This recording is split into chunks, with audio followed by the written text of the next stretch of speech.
नमस्कार, मैं हूं संजय शर्मा। आप देख रहे हैं 4 PM news network. Uttar Pradesh के कई बड़े अखबारों के संपादक रहे हैं अजय शुक्ला।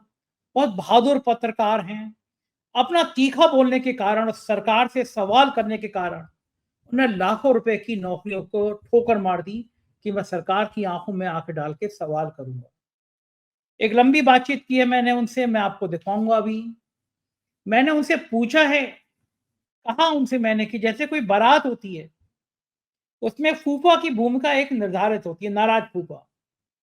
महाराष्ट्र में भी बारात सज गई है, ढोल नगाड़े आ गए हैं, टेंट वाले को पेमेंट कर दिया गया है, हलवाई लग गए हैं। दूल्हा कौन होगा तय नहीं हो पा रहा। शिंदे जी ने एक लंबी लिस्ट निकाल दी है, गृह मंत्रालय चाहिए, 9 विभाग चाहिए, मतलब सारा माल शिंदे के पास चाहिए। और मेरे सूत्र बता रहे हैं कि जितनी फाइलें अमित शाह ने शिंदे की जुटाई हैं, शिंदे ने भी उतनी फाइलें अमित शाह और दिल्ली दरबार की जुटा ली हैं कि हिसाब किताब जब होगा तब बराबर होगा। महाराष्ट्र में सरकार बनने से पहले जो ये रायता बिखरता हुआ नजर आ रहा है, वो बीजेपी के लिए शुभ संकेत नहीं है। मैंने अजय शुक्ला जी ये जानना चाहा कि ईवीएम के खिलाफ जो आंदोलन अब कांग्रेस खड़ा कर रही है, इसमें क्या देरी नहीं हुई? ये आंदोलन पहले नहीं हो जाना चाहिए था? बहुत शानदार बातचीत है। मेरी आपसे रिक्वेस्ट है, पूरी बातचीत सुनिएगा, चैनल को सब्सक्राइब कीजिएगा, ज्वाइन करिएगा। चलते हैं अजय शुक्ला के पास। 4 PM न्यूज नेटवर्क में स्वागत है अजय शुक्ला जी आपका। महाराष्ट्र की राजनीति इस समय बड़े मजेदार हो रही है। वैसी स्थिति है कि बारात सज गई है, मंडप सज गया है, पैसे दे दिए गए हैं टेंट वालों को कि भैया आराम से सजा के रखना, बढ़िया फूल वूल लगा के रखना। हलवाई खाना तैयार कर रहे हैं, लेकिन दूल्हा कौन होगा ये तय नहीं है। शिंदे साहब मुंह फुला रहे हैं, गृह मंत्रालय चाहिए, 9 विभाग चाहिए, आर पार की लड़ाई लड़ना चाहते हैं कि ऐसा नहीं है कि कमान दे दी जाए सब कुछ भारतीय जनता पार्टी के हाथों में। और लोग तो ये भी कह रहे हैं कि जितनी फाइलें अमित शाह ने शिंदे साहब की दबाई हैं, उससे कम फाइलें शिंदे के पास भी अमित शाह की और दिल्ली दरबार की नहीं है। मतलब सरकार बनी नहीं कि आपस में प्यार मोहब्बत की ये वाली खबरें फिजा में तैरने लगी। इतने प्रचंड बहुमत के बाद भी भारतीय जनता पार्टी के बीच सब कुछ सामंजस्य नहीं बिठा पा रही बीजेपी। देवेंद्र फडणवीस के खिलाफ राजनीति हो रही है, गडकरी का पता नहीं है। जबकि झारखंड में इसके संग संग चुनाव हुए, वहां सरकार बन गई, शपथ ग्रहण हो गया। ये भारतीय जनता पार्टी में नूरा कुश्ती चल रही है। जो मंत्रालय 9 शिंदे साहब मान रहे हैं कि मुझे 9 मंत्रालय चाहिए, गृह मंत्रालय चाहिए, इसके पीछे कारण क्या है? शिंदे साहब क्या करना चाहते हैं? साजिद जी, क्या लगता है आपको? देखिए, स्वाभाविक सी बात है, वो संदेश ये देना चाह रहे हैं कि यदि आप मुख्यमंत्री चलिए कुर्सी को लेके उन्होंने समझौता कर लिया है, तो बाकी समझौते नहीं होंगे और हम जो है अपनी शर्तों पे करेंगे। दूसरी चीज ये है, यही भारतीय जनता पार्टी है, बहुत बड़े चाणक्य बनते हैं जो है अमित शाह, नरेंद्र मोदी बहुत बड़े तीरंदाज बनते हैं। जैसा कि आपने बताया, दोनों के रिजल्ट एक साथ आए थे, झारखंड के भी और महाराष्ट्र के भी। बड़ी बंपर जीत महाराष्ट्र में हुई। कैसे हुई इस पर क्या बात की जाए, पूरे देश को पता है कैसे कैसे क्या क्या खेल हुए हैं। बहरहाल उस पर मैं नहीं जाता हूं। मैं यही कह रहा हूं कि जब इतनी बड़ी आपकी जीत हो गई, आपने महाविजय बना ली, आप आकर के अपने भाजपा दफ्तर में अपने आप को घोषित कर दिए। हालांकि यदि जीत की बात होती है और लोग ये नैरेटिव बनाने की कोशिश करते हैं, तो हमें यह भी बताने की आवश्यकता है, कम से कम हम लोगों को बताने की आवश्यकता है, क्योंकि गोदी मीडिया कभी नहीं बताएगा। जब चुनाव हुआ हरियाणा का और जम्मू कश्मीर का, जम्मू कश्मीर भाजपा के पास था और हरियाणा भी भाजपा के पास था। जम्मू कश्मीर भाजपा के हाथ से छीन लिया गया, हरियाणा में भाजपा की जीत हुई और कांग्रेस और उनके वोट लगभग बराबर, क्योंकि 39% उनके और 39.8% उनके, यानी 0.8% उनके सिर्फ ज्यादा थे। चलिए, सरकार उनकी बन गई। इसके बाद में जब महाराष्ट्र और झारखंड का हुआ एक साथ, तो कई राज्यों में चुनाव हुए, उपचुनाव हुए। तो आप देखिए, महाराष्ट्र किसके पास था? बीजेपी और जो गठबंधन के ही पास था, और बीजेपी गठबंधन फिर से जीत गया, थोड़ा अच्छे ढंग से जीत गया। किस तरह से जीता है उसके बारे में, जैसा मैं पहले कह रहा हूं, कितनी धांधली हुई है, कितना पैसा चला है, क्या चला है, इस पर बात नहीं कर रहा हूं। इसके बाद झारखंड कांग्रेस अलायंस के पास था और वो अपना जीता और अच्छे अंतर से जीत के आ गया। तो स्वाभाविक सी बात है, उन्होंने बढ़ाया, आपने बढ़ाया। अब आइए दूसरी बात, तो फिर अंतर कहां होना चाहिए? जिन राज्यों में जिसकी सरकार थी उन्होंने बहुत बेहतरीन किया। कर्नाटक में भारतीय जनता पार्टी शून्य पे रही और उपचुनाव में सारी सीटें कांग्रेस ने जीती। बंगाल में, पश्चिम बंगाल में टीएमसी ने सारी सीटें जीती, भारतीय जनता पार्टी शून्य पे रही। पंजाब में भारतीय जनता पार्टी शून्य पे रही, आम आदमी और कांग्रेस पार्टी ने जीत दर्ज कराई। इसी तरीके से यदि आप बात करेंगे अदर्स राज्यों में तो भी यह स्थिति, लेकिन जहां भारतीय जनता पार्टी राज्य में थी और पूरी ताकत लगा दी थी, वोट नहीं डालने दे रहे थे, जो कर्म हो रहे थे सबको ही देख रहा था।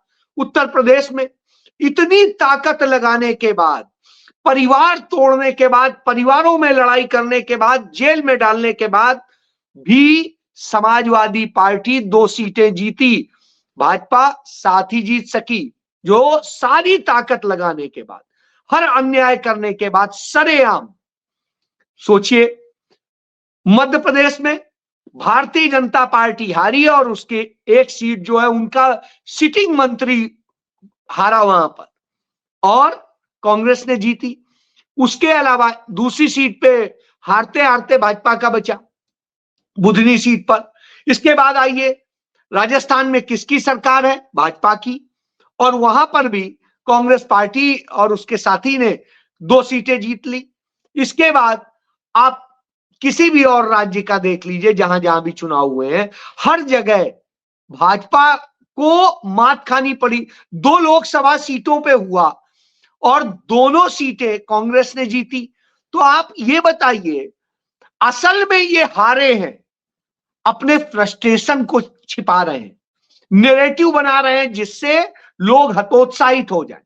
तो ये इतने घबराए हुए हैं कि महाराष्ट्र में जो इन्होंने बेईमानी करके वो किया है, उससे इन्हें डर लगता है कि यदि ये गठबंधन में कहीं पे दरार आई, कोई चीज हुई, तो ये गुब्बारा फूट जाएगा और जितना फ्रॉड सरकार के जरिए, चुनाव आयोग के जरिए, मशीनरी के जरिए, पैसे के जरिए, सब जो किया गया है पूंजीपतियों के जरिए, वो सब फट जाएगा।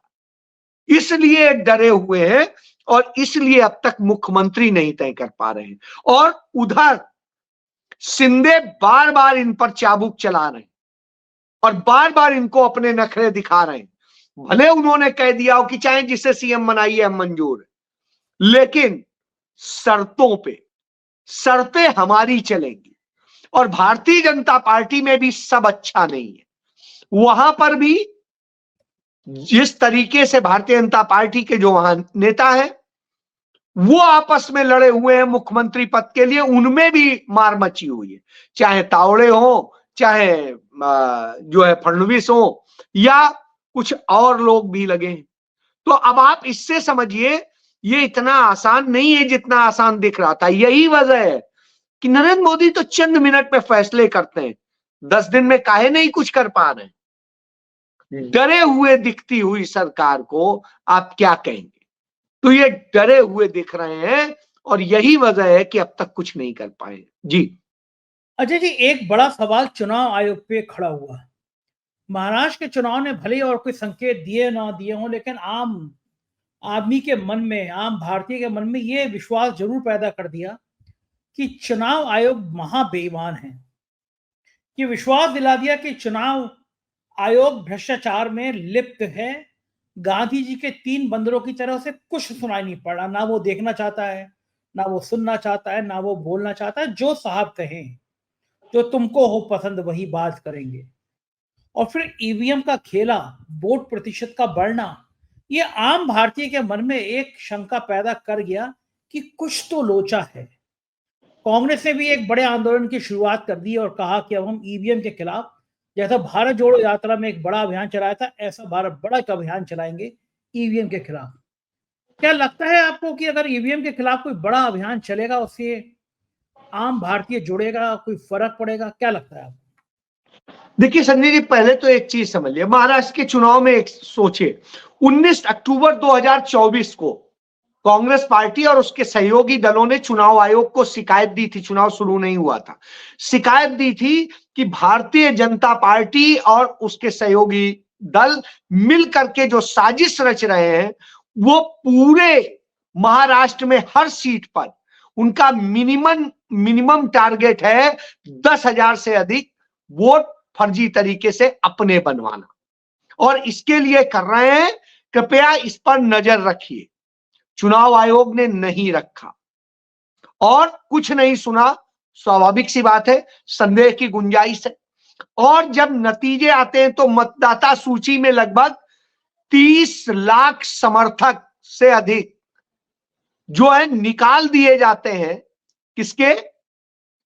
जो कांग्रेस अलायंस के समर्थक होते हैं, उनके नाम मतदाता सूची से काट दिए जाते हैं, जैसे हमने अपने यहां यूपी में कुंदरकी में देखा, हमने सीसामऊ में देखा, हमने और जगह देखा।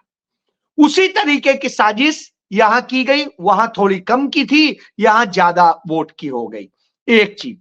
दूसरी देखिए, लोकसभा चुनाव में जिस तरीके से एनडीए के 3 मुख्य दलों के जो वोट हैं वो 32.8 लाख जो थे वो घट गए। अब ये आप समझिए, और फिर जो स्थिति है उसमें आप देखिए पूरी सूची में जो गड़बड़ हुई, उसका नतीजा ये हुआ 47 लाख वोट जो है महाराष्ट्र में मतदाताओं के अचानक बढ़ गए, 47 लाख, थोड़े बहुत नहीं।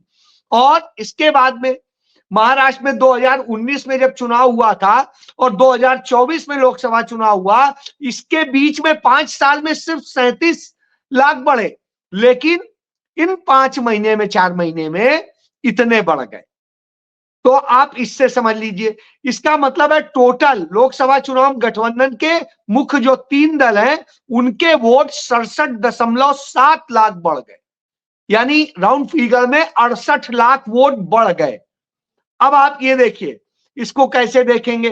फिर भाजपा ने जीत के लिए जो खेल किए, इन सब के बाद में सारे का आकलन करेंगे तो आपको दिखाई देगा यही वोट कैसे खेल करते हैं। इसका नतीजा ये होता है, एनसीपी शिंदे की जो 58 लाख वोट सिर्फ पाई, उसे तो 41 सीटें मिल जाती हैं, लेकिन वही शरद पवार की एनसीपी जो करीब 73 लाख वोट लेके आती है, उससे सिर्फ 10 सीटें मिलती। अब आप सोचिए, 58 लाख वाले को 41 और 73 लाख वाले को 10 सीटें मिलती हैं। इसी तरीके से इन्होंने खेल किया कांग्रेस और शिवसेना के उद्धव ठाकरे वाली के उसमें।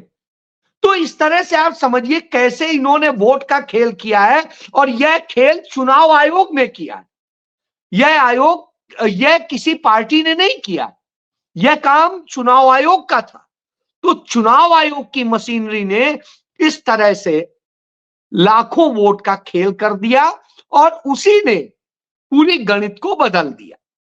इसके बाद में बाकी प्रलोभन और दूसरी, तो कैसे विश्वास कर लिया जाए चुनाव आयोग पे, कैसे विश्वास कर लिया जाए? कांग्रेस पार्टी ने इसको लेकर के जो ऐलान किया था, आज उसका आगाज रामलीला मैदान में उसने कर दिया है। रामलीला मैदान में आज जो ऐलान किया उसके मुताबिक आज शुरुआत की है दलितों से, पिछड़ों से, आदिवासियों से, अल्पसंख्यकों से। यानी अब इस देश में लड़ाई, हक की लड़ने का काम इस देश का दलित करेगा, आदिवासी करेगा, अल्पसंख्यक करेगा, पिछड़ा करेगा। भले आप बैठे रहिए, जो आप लेकर के 10% वाले लोग, तो वो बैठे रहे। तो यह संदेश आज कांग्रेस पार्टी ने दे दिया, जैसा कि कहा गया था। तो यह एक बड़ी बात है कि इस लड़ाई का आगाज वह वर्ग कर रहा है जिसको आपने उपेक्षित बना दिया था। तो यह एक संकेत है चुनाव आयोग के लिए कि अब सुधर जाइए, नहीं तो देश में अब आपको यह वर्ग जवाब देगा जिसे उत्तर प्रदेश में अखिलेश यादव पीडीए कहते हैं। यानी वो अब तैयार हो गया है। और राहुल गांधी ने जिस रणनीति से खेल खेला है उसमें अब यदि नरेंद्र मोदी खेल करेंगे तो दलित, पिछड़े, आदिवासी, अल्पसंख्यक ये मिल के इनको सबक सिखा देंगे जो इस देश की ताकत। जी बिल्कुल ठीक कह रहे हैं अजय जी। एक कांग्रेस के अंदर चेतना का विकास तो होगा, लेकिन ये लोग कह रहे हैं कि कांग्रेस सेल्फ गोल कर देती है। हरियाणा में पूरा जीता जीता जाता चुनाव था, अब आप भले उसको ईवीएम की बात कहें, आप दूसरे पे रोक लगे, लेकिन ये बात ठीक है कि जो अब ये कांग्रेस अब आंदोलन करने जा रही है ईवीएम के खिलाफ, चुनाव आयोग के भ्रष्टाचार के खिलाफ, इसको क्या देर नहीं हुई? इसको बहुत पहले नहीं कर देना चाहिए था। हर चुनाव के बाद कहते हैं कि ये अप्रत्याशित था। मध्य प्रदेश के चुनाव में मैं फील्ड में था, सैकड़ों जगह मैं गया, वहां पे गांव में गया, शहरों में गया, ढाबों पे गया, एकदम सत्ता विरोधी लहर थी, कोई कह नहीं सकता था बीजेपी आ रही होगी, लेकिन रिकॉर्ड तोड़ बीजेपी आ गई। तभी लोगों ने कहा, दिग्विजय सिंह ने सबूत भी दिखाया कि एक बीजेपी के नेता ने फेसबुक पे लिखा था कि चुनाव जिस दिन मतदान हुआ उसी दिन लिख दिया कि हमारे यहाँ 3,445 जो भी एक फिगर हो कि इतने वोट इसको मिलेंगे, इसको वोट तो मिलेंगे, और एक्यूरेट उतनी वोट निकले। अब ये कैसे कोई आदमी भविष्यवाणी कर सकता है? इतने बड़े बड़े सबूत थे। नरेंद्र नाथ मिश्रा वकील साहब हैं, प्राचा जी हैं, वो एडवोकेट हैं, ये सब आंदोलन कर रहे थे। कांग्रेस को क्या लगता है थोड़ी देरी करी कांग्रेस ने? कांग्रेस थोड़ी सुस्त हो जाती है, वरना मध्य प्रदेश के चुनाव के बाद एक बड़ा व्यापक आंदोलन खड़ा किया जाना चाहिए था। कम से कम चुनाव आयोग को समझ में आता कि वो जो फ्रॉडगिरी करता है, जो धांधली करता है, ये देश अब सहन करने की स्थिति में नहीं है। कांग्रेस में भी फैसलों में देरी क्यों होती है? आमतौर पर देरी होती है। देखिए संजय जी, इतना आसान नहीं होता है। आप इसको देखिए कि आपने प्रक्रिया भी तो अपनानी पड़ेगी आपको। आपने चुनाव आयोग में शिकायत की, उसके आपको रिप्लाई का इंतजार करना पड़ेगा, आपको देखना पड़ेगा, आपको लीगल वो दिखाने पड़ेंगे। यदि आप सीधे सड़क पे उतर जाएंगे तो कल के दिन कहेंगे आप अराजकता कर रहे हैं। आपके लोगों के खिलाफ मुकदमे दर्ज होने लगेंगे, जेल में डाले जाने लगेंगे, खेल खराब हो जाएगा। कुछ थोड़े से कुछ लोग साथ के यदि उग्र हो गए तो उसका ठीकरा आप पर फोड़ दिया जाएगा, आपके लिए समस्याएं। तो पहले हर वह साधन जो लीगल तरीके से अपनाना चाहिए वह किया जाता है, और मुझे लगता है कि देर नहीं हुई है। वह तरीके अपनाए गए। जरूर है उसको लेकर के थोड़ा सा चुनाव आयोग का, सुप्रीम कोर्ट का बहुत अच्छा रुख नहीं मिला, और उससे क्या है कि लगातार आज भी डिनायल मोड में है सब। तो अब उसकी लड़ाई कैसे लड़ी जाए, इसकी रणनीति। और फिर दूसरी चीज, क्या आपके साथ सारे दल इस मुद्दे पर खड़े हैं? क्या टीएमसी खड़ी है? क्या और दूसरे दल खड़े हैं? क्या जो तमाम सारे अपने आप को जो विपक्षी दल कहते हैं वो खड़े हैं? किस स्तर पे खड़े हैं, कहां लड़ रहे हैं, यह भी आपको देखना पड़ेगा। आपने देखा कि जब हरियाणा का चुनाव हो रहा था, कांग्रेस पार्टी आम आदमी पार्टी को 7 सीटें दे रही थी। उन्होंने कहा नहीं, हम इतनी नहीं इतनी लेंगे, 20 सीटें चाहिए। अब 20 सीटें की स्थिति आपने देख लिया। चुनाव लड़के 88 सीटों पे लड़े और 87 पे जमानत जब्त हुई, 1 पे जमानत नहीं जब्त हुई, लेकिन कुछ वोट पाए। लेकिन आपने कांग्रेस पार्टी के हारने का काम कर दिया। यदि यही होता तो उन 7 सीटों पे जीत के आपके एमएलए आ जाते और बाकी पे कांग्रेस के आ जाते, सरकार बनती। इसी तरीके से तमाम और जगह होता है। आपने जम्मू कश्मीर के चुनाव के दौरान देखा कि जिस तरह से उन्होंने सभी ने कैंडिडेट उतार दिए जम्मू में, और उसका नतीजा क्या हुआ कि नुकसान हो गया। जम्मू में कुछ सीटें जो आ सकती थी कांग्रेस या उनके खाते में, वो चली गई। यदि इसी को सहमति बना के करते तो शायद बेहतर होता। इसके बाद आप देखिए इसी तरीके से तमाम जगह होता। तो तमाम दल अपने अपने उसमें ज्यादा पड़ जाते हैं इस उससे कि हमें बृहद वो देखना चाहिए। तो इस जगह, और सभी चाहते हैं कुर्बानी कांग्रेस दे, बाकी कोई नहीं बात करेगा, सब बाकी लड़ने को तैयार। तो ऐसी ये बड़ी समस्या है, और ऐसी स्थिति में हार होती है। यदि सहमति बन जाए, बेहतर तरीके सामंजस्य बन जाए, थोड़ा सा तुम एडजस्ट करो, थोड़ा दूसरा एडजस्ट करे, और इससे बेहतर हो, तो इसलिए सहमति बनाना भी जरूरी है। अब धीरे धीरे समझ में आने लग रहा है। तो अब जब समझ में आने लग रहा है तो तमाम दलों को समझ में आ रहा है। अखिलेश यादव फर्स्ट डे से कहते रहे, कांग्रेस के लीडर्स तमाम कहते रहे, तो अब कांग्रेस में भी तमाम लीडर्स, तमाम विचारधारा, कांग्रेस पार्टी उस तरह से नहीं है कि दूसरे दलों की तरह से एक व्यक्ति सुना देता है फैसला, सब मान लेते हैं। कांग्रेस में सीडब्ल्यूसी फैसले लेती है और सीडब्ल्यूसी में तमाम विरोध होते हैं, तमाम बातें आती हैं। आपने अभी जो हुई कल या परसों जो हुई उस मीटिंग में आपने देखिए कि बड़ा तमाम चीजों को लेकर विरोध था, बावजूद इसके कितना मुश्किल से वो प्रस्ताव पारित हुए हैं, यह अपने आप में बड़ी बात। तो यह आसान नहीं है, यहां एक व्यक्ति नहीं डिसीजन ले सकता है, तो सबको आपस में जोड़ना है, पहले अपनी पार्टी में फिर बाहर, तो ये सब करने के बाद कोई फैसला आएगा। इसलिए मुझे लगता है कि कांग्रेस पार्टी ने अभी सही वक्त पे ले लिया है, आगे आने वाले वक्त में इसका लाभ मिल सकता है यदि बाकी दल भी साथ खड़े हो। आज का भी जो कार्यक्रम था कांग्रेस ने, पूरा कांग्रेस ने आयोजित किया था, लेकिन कांग्रेस ने बैनर दिया था कि दलितों, पिछड़ों, आदिवासियों का जो फेडरेशन है उसी को। इसमें सभी दलों को चाहिए था कि अपने अपने प्रतिनिधि जो उस कम्युनिटी को बिलोंग करते हैं उन्हें भेजें, लेकिन नहीं भेजा गया। मुझे लगता है कि ये खुद अपने आप में दुखद है। यदि सब भेजें, सब लड़ने को तैयार हो इसी तरीके से, तो ज्यादा बेहतर नतीजे आएंगे। और मुझे लगता है चुनाव आयोग क्या कि सब झुक के खड़े होंगे। रही बात, कुछ लोग ये कहते हैं कि बहिष्कार कर दिए, बहिष्कार जवाब नहीं हो सकता। आप बहिष्कार कर देंगे, वो उतने में करा लेंगे और सरकार बनाएंगे। हमने इसका उदाहरण जम्मू कश्मीर देखा है, जब तमाम वहां के दल बहिष्कार करते थे तब भी चुनाव होता था, सरकार बन जाती थी। तो साहब वो रास्ता नहीं है, यहां रास्ता सिर्फ लड़के है और कानूनी तरीके से आपको लड़ना है, आंदोलन की तरीके से लड़ना है, नहीं तो ये आपको फंसा देंगे, आपको जबरन मुजरिम बनाने के ये हथकंडे करते हैं। और ये हमने संभल में देखा है कि किस तरीके से निर्दोष बच्चों को गोलियां मारी गई, सब कुछ किया गया। ये इस तरह की साजिशें रचते हैं, तो इनकी साजिशों से भी हमें सावधान रहना है। जी ठीक है अजय जी, मान लिया आपकी बात, लेकिन ये तो मानेंगे आप कि दिल्ली में कांग्रेस के मुकाबले में आम आदमी पार्टी का जनाधार ज्यादा बड़ा है। तो कांग्रेस, तो अगर आपको लगता है कि कांग्रेस को ऐसा करना चाहिए कि बीजेपी को हराना है, तो दिल्ली में वो मिलकर चुनाव लड़े, आम आदमी पार्टी से कह दे कि हमारा अस्तित्व कम है, तुम ही लड़ लो यहाँ पे, हमें बस कुछ सीटें दे दो। लेकिन इंडिया गठबंधन के लोग जो हैं मुंबई में केजरीवाल राहुल की तारीफ करते हैं, राहुल केजरीवाल की तारीफ करते हैं, दिल्ली में आके दोनों लड़ने लगते हैं। तो कंफ्यूजन पैदा होता है कि यार ये लोग दोस्त हैं या दुश्मन हैं। एक राज्य में आप एक दूसरे की तारीफ करेंगे, एक राज्य में बुराई करेंगे, तो क्या पब्लिक में बड़ा कंफ्यूजन पैदा नहीं होगा? आप एक चीज देखिए कि जब चुनाव होना था लोकसभा का और यह सहमति बन रही थी कि चुनाव लड़ा जाए एक साथ, याद करिए पंजाब में बैठक होने के पहले ही घोषणा कर दी थी भगवंत मान ने कि पंजाब में तो नहीं होगा।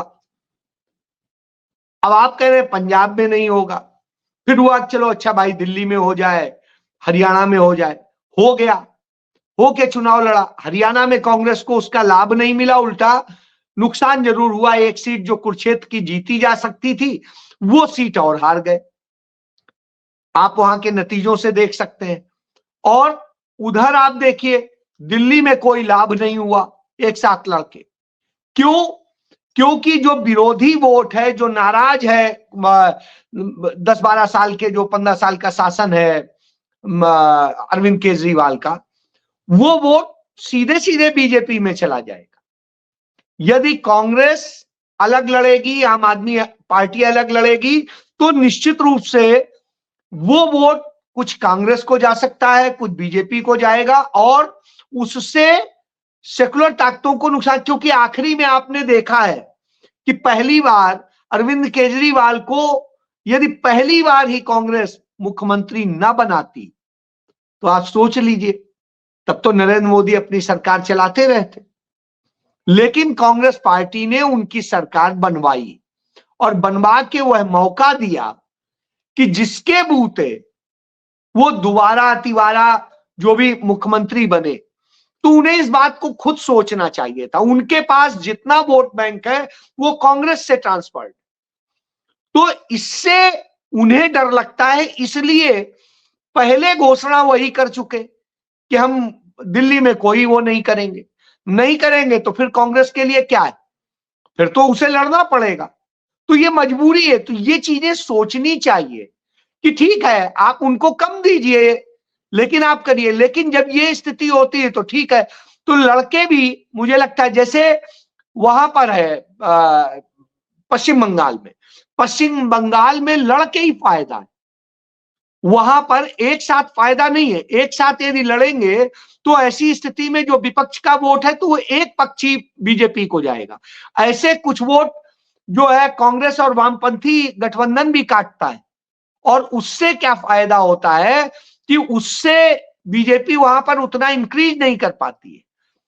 तो यह बहुत महत्वपूर्ण है कि कई जगह आपको इस तरह की भी भूमिका में होना होता है।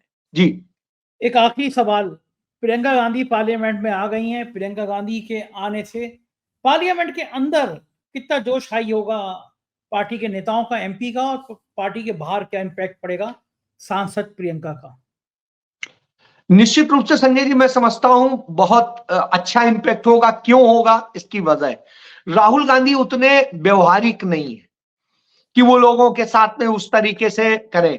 प्रियंका गांधी समझती है कि वो राहुल गांधी इंटेलेक्चुअल हो सकते हैं, राहुल गांधी अच्छे लीडर हो सकते हैं, अच्छी बातें कर सकते हैं, लेकिन राहुल गांधी उस तरह फ्रेंडली नहीं होते हैं क्योंकि वो स्पष्टवादी हैं, अपने आप को जो कहना होता है कहा किया और चल दिए, वो ज्यादा उसमें। प्रियंका गांधी समा बांध लेती है, प्रियंका गांधी भाषण देती हैं, प्रियंका गांधी का कम्युनिकेशन बहुत अच्छा है, प्रियंका गांधी रिलेशन को ऐसे मेंटेन करती लगेगा कि आप अपने से किसी से मिल रहे हैं, क्योंकि वो पूरे टाइम हिंदुस्तान में रही है, वो हिंदुस्तान को समझती है, एक माँ भी है, एक पत्नी भी है, एक बेटी भी है, एक बहन भी है। और राहुल गांधी बाहर रहे, पढ़े, सारी चीजें हैं, उसके बावजूद वो वहां के कल्चर में बहुत ज्यादा इस तरीके का वो होता नहीं है। तो इसलिए राहुल गांधी यो हाथ हिलाए बस उतना ठीक है, प्रियंका गांधी उन्हें गले भी लगाती है। तो ये अंतर, और प्रियंका गांधी के साथ में पार्टी के नेता भी सहज होते हैं क्योंकि राहुल गांधी सीधे सीधे सवाल करते हैं। वो कई बार कई लोगों को चुप भी जाते हैं, कई लोगों को वैसे लगता है, कई लोगों को डर भी लगता है, लेकिन प्रियंका के साथ में जब जुड़ते हैं तो उन्हें लगता है कि हाँ हम अपने मन की बात करें। तो संसद के अंदर सांसदों के साथ कम्युनिकेशन में एक बेहतर सामंजस्य बनाने में, और प्रियंका गांधी का इतना अच्छा है कि आखिर देखिए राहुल का भी अच्छा है। आपने तो सवाल भी किया था अखिलेश से कि उन दोनों में कौन बेहतर है, तो उस स्थिति में प्रियंका का अखिलेश से ज्यादा कंफर्टेबल होता है, प्रियंका का दूसरे और लीडर से ज्यादा कंफर्टेबल होता है। तो मैं यही कह रहा हूं इससे विपक्ष को जोड़ने में भी एक ज्यादा बेहतर काम होगा, और फिर प्रियंका गांधी क्षेत्र में भी जिस तरह से जुड़ती हैं, आप देखिए प्रियंका गांधी आती, राहुल गांधी इतने दिन केरल के सांसद रहे, उन्होंने एक बार भी केरला की भाषा में मलयालम में बोलने की कोशिश भी नहीं की, लेकिन प्रियंका गांधी ने इतने दिन में मलयालम का काफी कुछ सीख लिया, और आज उन्होंने वायदा भी कर दिया कि अगली बार आऊंगी तो मलयालम में बोलूंगी। तो अब आप एक चीज समझिए, कुछ भी कर पाएंगी, कितना बोलेंगी, ये उनके अंदर एक बड़ी चीज है। और इस कारण से उन्होंने बुद्धिज्म में एमए किया है, और वो बुद्ध की उस संस्कृति से जुड़ी हुई है, उसे बहुत बेहतर तरीके से समझती है। तो आप सोचिए जिसने परास्नातक किया हो बुद्धिज्म में, वो उन चीजों को जोड़ना जानता है। यह एक बड़ी चीज है, और यही प्रियंका गांधी को रिच करता है और जोड़ता है। संसदीय परंपरा में उनके आने के बाद में मुझे लगता है एक बेहतर लाभ होगा, और गांधी परिवार का सामंजस्य ज्यादा बेहतर बनेगा।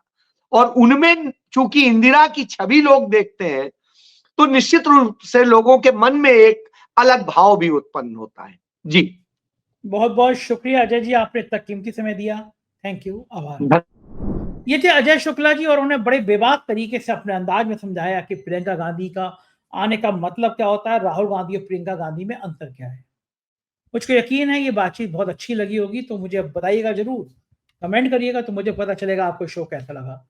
थैंक यू सर, आपने इतना प्यार दिया।